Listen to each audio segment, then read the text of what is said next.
Hello बच्चों, आइए प्रश्न को देखते हैं।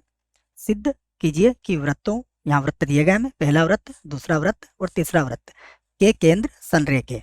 ये बात हमें यहाँ पर सिद्ध करना है। हम प्रश्न को हल करेंगे, परंतु पहले मुख्य अवधारणा लिखेंगे। तो मुख्य अवधारणा,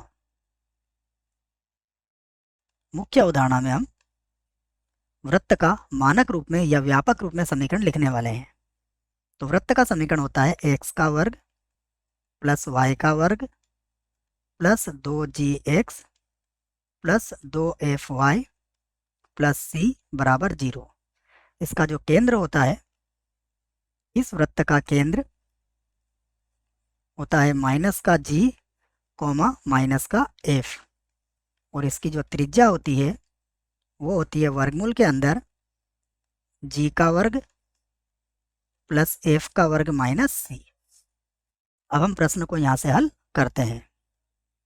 प्रश्न को हल करेंगे तो यहाँ सबसे पहले पहला वृत्त लिखेंगे। तो पहला वृत्त, पहला वृत्त हमें दिया गया है x का वर्ग प्लस y का वर्ग और बराबर कितना है 1। ये वृत्त है हमारे पास। तो यहाँ पर देखिए, अगर हम इसका केंद्र लिखें तो इसका केंद्र, इसके केंद्र को मैं P से व्यक्त कर देता हूँ। इसका केंद्र क्या होगा 0 0, न क्योंकि इसमें न तो G है और न ही F है। अब दूसरा वृत्त लिख लेते हैं। तो दूसरा वृत्त, दूसरा वृत्त, दूसरा वृत्त है हमारे पास x का वर्ग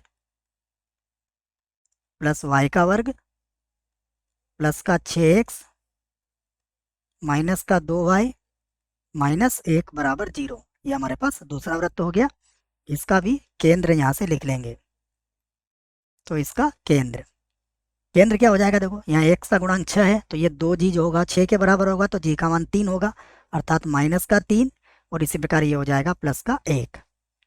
अब हम तीसरा वृत्त लिख लेते हैं। तीसरा वृत्त,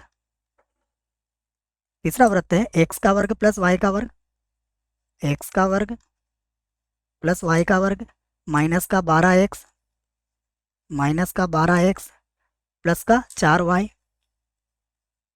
प्लस का 4y बराबर 1, बराबर 1। इसका भी केंद्र लिखेंगे। तो इसका केंद्र, ठीक है, हम क्या करते हैं, इसको P माना था ना, इस केंद्र को हम एक Q से व्यक्त कर देता हूँ। तो इसका केंद्र क्या ले लेंगे हम, R। तो ये हो जाएगा 6 और माइनस का 2, ठीक है, क्योंकि देखो x का गुणांक -12 है, तो -12 को, तो ये 2g के बराबर होगा, -6, तो g बराबर -6, तो माइनस जी क्या हो जाएगा 6 के बराबर है। इस प्रकार ये -2 हो जाएगा। अब यदि पी क्यू आर संरेख है तो इनका जो क्षेत्रफल होगा वो क्या होगा, 0 के बराबर होगा। अब देख लेते हैं। तो त्रिभुज पी क्यू आर का क्षेत्रफल, यदि यह क्षेत्रफल कितना आया, 0 के बराबर आया, तो यह संरेख हो जाएंगे, अन्यथा संरेख नहीं होंगे। तो पहला बिंदु क्या था, 0 0, पहला बिंदु लिख लिया 0 0। दूसरा बिंदु क्या था, -3,1, माइनस का 3,1। तीसरा बिंदु क्या है, 6 माइनस का 2, और उसके बाद क्या लिख देंगे 1 1 1। ये त्रिभुज का क्षेत्रफल ज्ञात करते हैं हम ऐसे, इसको हल कर लेते हैं। तो 1/2, देखो पहला 0, हल करने की आवश्यकता नहीं, -0, फिर हल करने की आवश्यकता नहीं है, उसके बाद 1। अब 1 की सीध में पंक्ति और स्तंभ हटा देंगे, तो ये हो जाएगा प्लस का 6 माइनस का 6। 6 में से 6 घटाएंगे 0, 0 को 1/2 से गुणा करोगे तो कितना आ जाएगा, ये तो 0 आ गया। तो आप कह सकते हो कि तीनों बिंदु क्या है, संरेख है। तो यहाँ से कह दीजिए आप, अतः P, Q तथा R क्या है, संरेख है, संरेख है।